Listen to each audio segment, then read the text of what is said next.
skip video ini kalau kamu memang gak butuh informasi seputar pendidikan anak.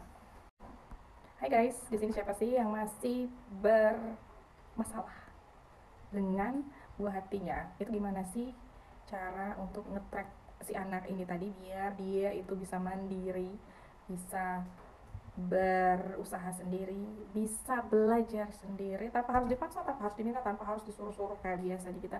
Nah, belajar nggak harus seperti itu, tapi dia udah tahu waktu, tempat, dan apa yang harus dilakukannya ketika itu sudah waktunya belajar. Nah, sebelum bisa dilanjutin ke materinya, ke daging-dagingnya, ada baiknya kalian itu tap like dulu, subscribe atau follow dulu, terus kalian tonton sampai habis. Kalau sudah, kalian itu share ke orang lain sebanyak-banyaknya. Kenapa? Siapa tahu orang lain juga butuh informasi yang ada di dalam video ini. Ketika kita kepengen sekali anak kita itu mandiri, ketika kita pengen anak itu tahu porsi waktu dan tempat serta kapan mereka harus belajar, itu harus dilatih sedari kecil atau sejak dini. Kenapa? Karena mengattract sebuah kebiasaan itu bukan perkara yang gampang. Kenapa bisa saya bilang seperti itu? Karena butuh waktu dan proses yang lumayan panjang. Seperti pemerintah kita menerapkan pendidikan dasar itu 9-12 tahun. Nah, itu kenapa? Itu karena edukasi itu nggak cukup 1, 2, atau 3 tahun aja. Bahkan bisa dikatakan pendidikan itu belajar seumur hidup. Ya kan? Walaupun kita udah tamat sekolah, udah tamat kuliah, tetap aja kita harus belajar. Karena belajar itu seumur hidup. Itulah mengapa untuk anak kita harus punya strategi. Nah, strategi apa yang kita gunakan buat meng-track anak itu? Yang pertama itu adalah do the same thing for the current time. Untuk waktu tertentu, misalkan nih durasi 3 bulan, anak harus bisa istilahnya itu menstabilkan porsi waktu belajarnya.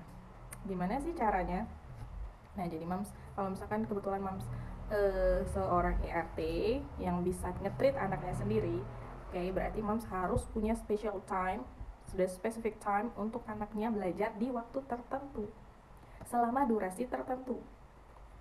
Tapi kesulitannya adalah ketika seorang anak belajar dengan ibunya sendiri, itu akan mengalami yang namanya bentrok. Ibarat magnet itu ya, itu memiliki kutub yang senama, jadi saling tolak menolak. Kenapa? Karena sudah diriset bahwa ibu dan anak itu adalah satu server yang sama. Mungkin ya karena ibu itu melahirkan anak dari rahimnya, sehingga anak dan ibu itu adalah satu server yang sama. For example nih, misalkan nggak endorse ya, kalau misalkan kita bilang jaringan internet, yang satunya Telkomsel, ibunya Telkomsel, anaknya pasti Telkomsel, tapi ayahnya kemungkinan bisa XL. Nah, sama ketika kutub ibu itu kutub selatan dan anak itu pasti nurun selatan, ketika didekatkan akan terjadi tolak menolak. Makanya ibu dan anak kebanyakan bentrok, apalagi soal belajar. Ya walaupun nggak semua ya, tapi kebanyakan case-nya seperti itu. Beda dengan ayah. Ayah itu providernya udah beda gitu. Jadi kebanyakan anak itu bentrok sama ibu. Nah, ketika hal ini terjadi, beruntung untuk orang tua yang nggak bentrok sama anaknya ya, mereka bisa manage time well.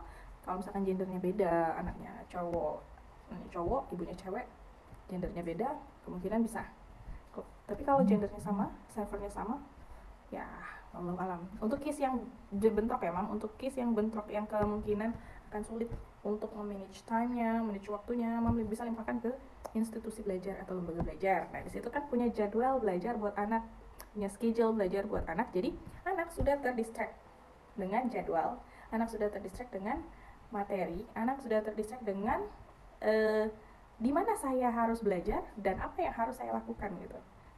When they arrive to the bimbel atau English course atau apapun ya, lembaga institusi lainnya, jadi ketika dia sudah sampai sana, kita treat, oh kamu di sana harus belajar seperti ini, materi yang akan kamu terima adalah seperti ini.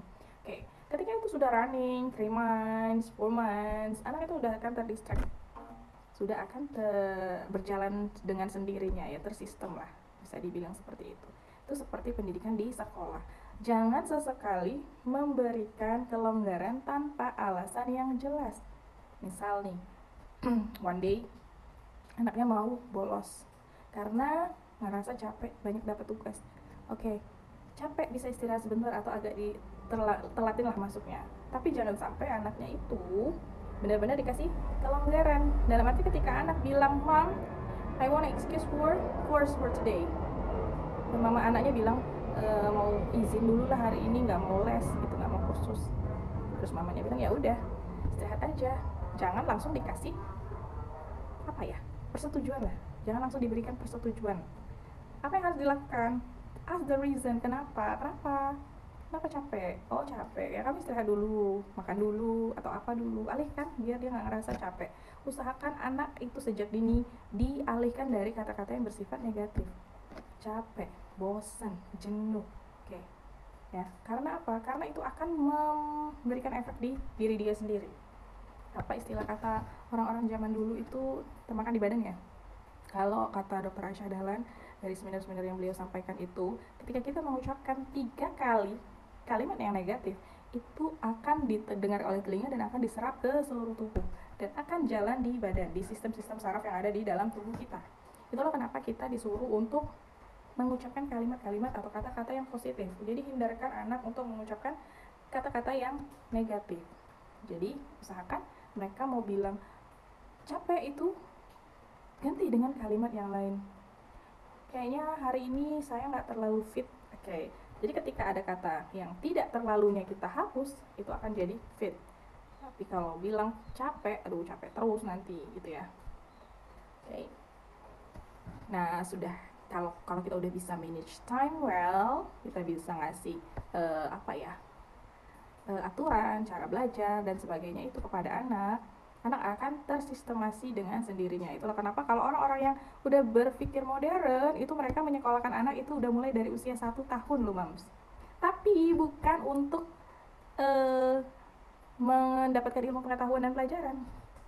Mereka melatih sistem otot anak, melatih sistem kemampuan bersosialisasi anak, melatih sistem kemampuan bicara anak.